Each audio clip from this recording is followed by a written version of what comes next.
wrote an opinion piece harshly criticizing the Empress for what he called a slipshod style of governance and her willful neglect of duties.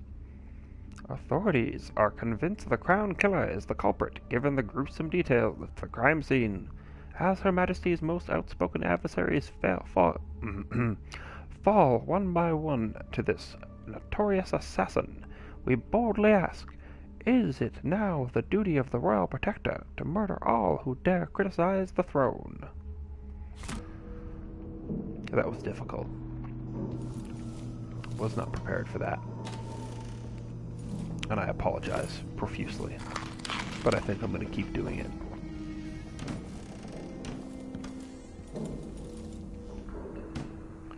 Anywho. Like I said, spend a lot of time looking through stuff.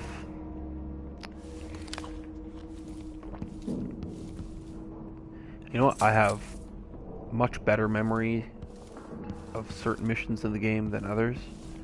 This one, for some reason, it just didn't stick in my head the kind of the way Coldridge did in the first game. Not saying it's a bad mission. Throne room blocked off. We should have the time we need. Just stay here and stall anyone who comes by. I'll be back when I've searched the royal chambers, assuming I don't accidentally lock myself in this damn safe room. We'll cover for you if anyone from the Duke's party returns. Okay. This is exciting. Everything's changing. Yes, the natural order is reasserting itself. It's a very Ramses once hosted the king and queen of Morley. Did you know that? I spent my childhood playing with the Buntings and the Boyles, the cream of society. And very soon you'll be back at the top, Captain. Okay. So, I'm going to deal with him just as I did the last guy. Except I'm not going to kill him.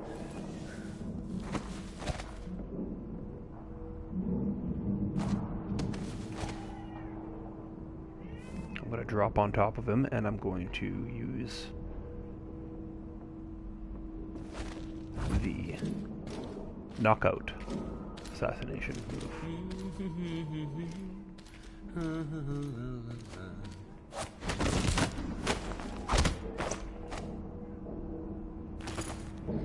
Take my signet ring back. This won't leave my hand again.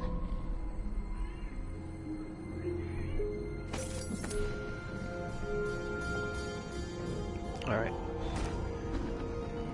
Something I can't remember for sure is whether there is anything worth taking out here.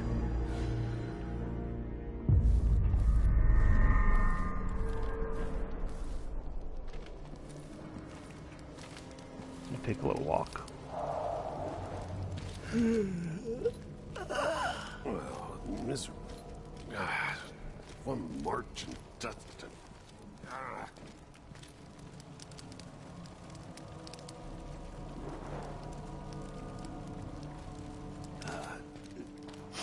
Oh, isn't it laundry day yet? Oh, it's gotta be soon. I can't stand my own stinks.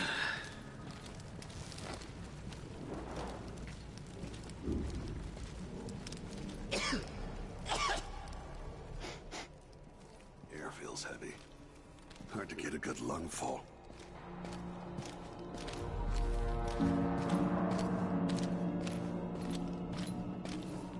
Something feels wrong.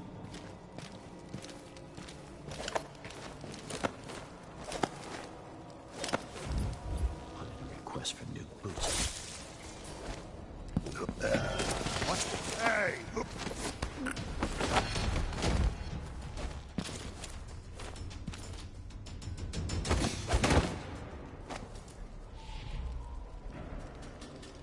Okay, so he's knocked out. Trouble has found us again, Mother.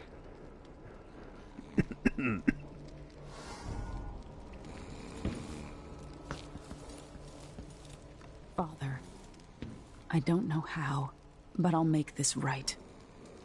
I promise. The little stones around him are kind of shifting. Look Look at this place. Killed for their loyalty to me. Damn the Duke of Serkonos. Damn Delilah. Her reign is off to a grand start. Yeah.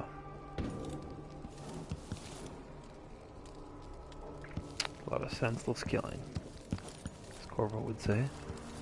I'm going to pay for this. But I need to get away from here.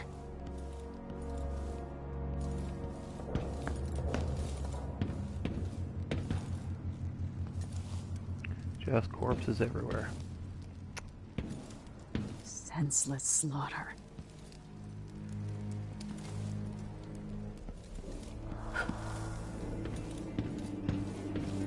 Ramsey's men barred it so he'd have time to loot my safe room.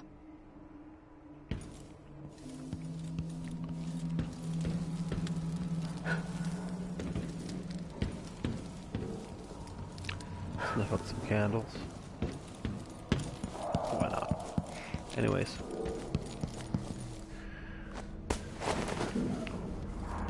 This guy is going to be facing trial. if I have my say, which I of course will have my say.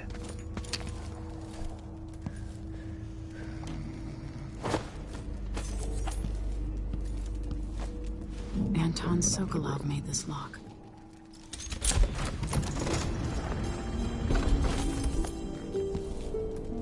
Put this scumbag in here.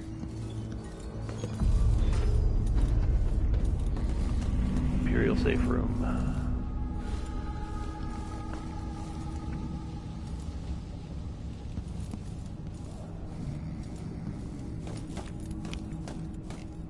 You know, they'll throw him on this couch for when he wakes up.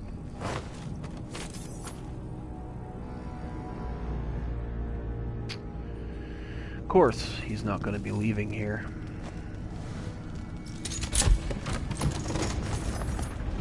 Now you've got what you wanted, Ramsey.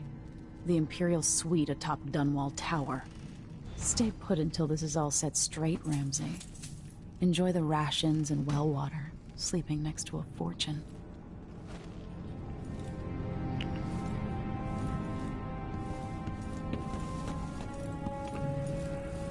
Alright. Whispers from the Void by Bernoulli Mulani. Treatise on the physical existence of that foreign realm. Excerpt.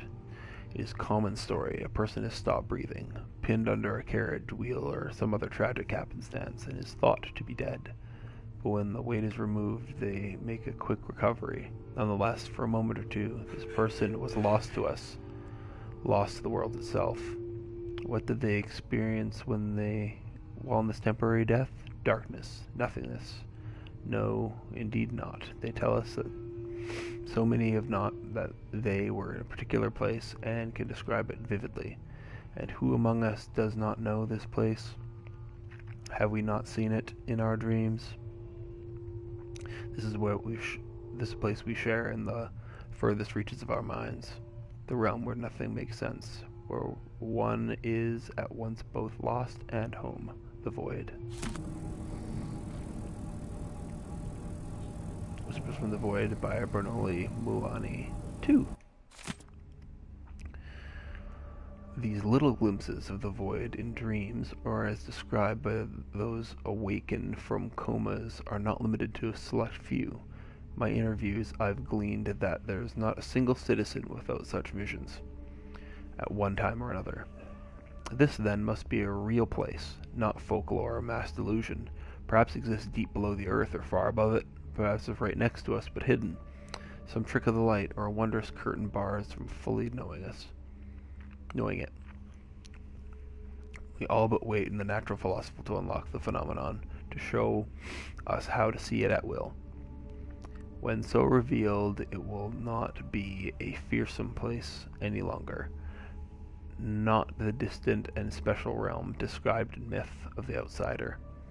It will be strange, yes, but even unsettling. But nonetheless, it will be a new realm for us to explore and eventually conquer. What new treasures await us? Are there lakes made of liquid diamond, the clouds of weightless silver gas? And what things would we learn?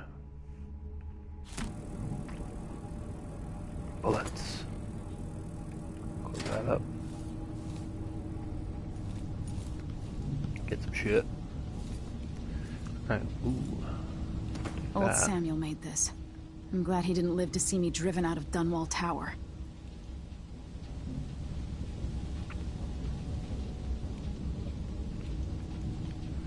It's Tivia. Jump up on this thing so I can read this a little better. Samara, Pridium, Yarrow, Wagon, Maya, Tamara, Debokva. These are all places that are mentioned, or some of them are, anyway, in the book, The Corroded Man. And I really want to see some content, DLC or otherwise, focus on Tivia, because we've spent time in now Dunwall, and we're about to be going south. But the fact that there's such a big world here and they've obviously fleshed it out means that we have to get more of this. There has to be more. Let's listen to this audiograph. Emily, my daughter, I know that one day you'll be grown up, and I wonder what you'll remember of these years. Will you recall your time as a child with fondness? Or were there too many caretakers, formal dinners and lessons about boring old history? Maybe the precious hours we spent together A little will less shine food for brighter. Ramsey.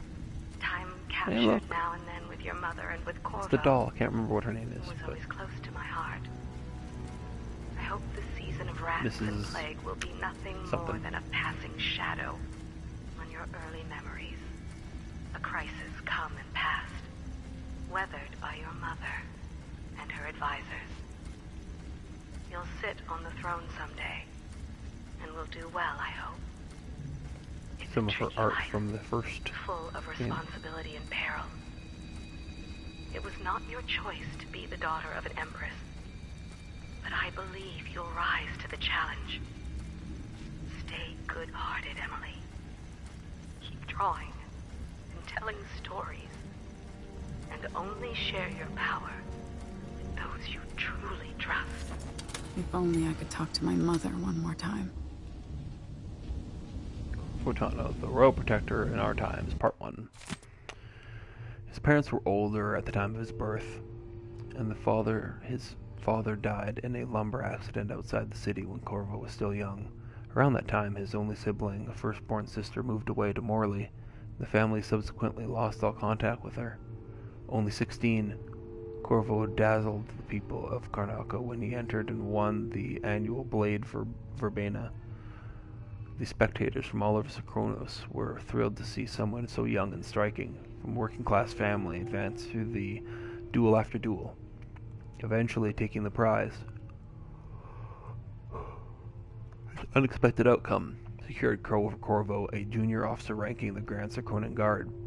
As a soldier, he was involved in a number of conflicts against organized criminal groups, rogue city-states within Serkonos, and pirate bands along the chain of islands radiating east from Serkonos. Sent from his homeland at the age of 18 by the Duke of Serkonos, then Theodonis Abel, father of Luca Abel. Corvo was assigned to serve the Emperor in Dunwall as a diplomatic gift. His Serkonan heritage made him a bit of an outsider in Dunwall, but the capital city must have seemed exotic and full of old-world mystery. A few months after he moved to Dunwall, it is recorded that Corvo received word that his mother had passed away several weeks after his departure from Karnaca.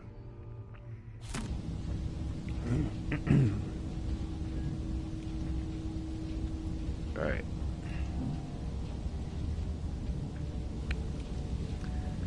Got a letter from Wyman. Her boyfriend. Emily, I didn't want to wake you this morning, but you have to forgive me since we must have said goodbye.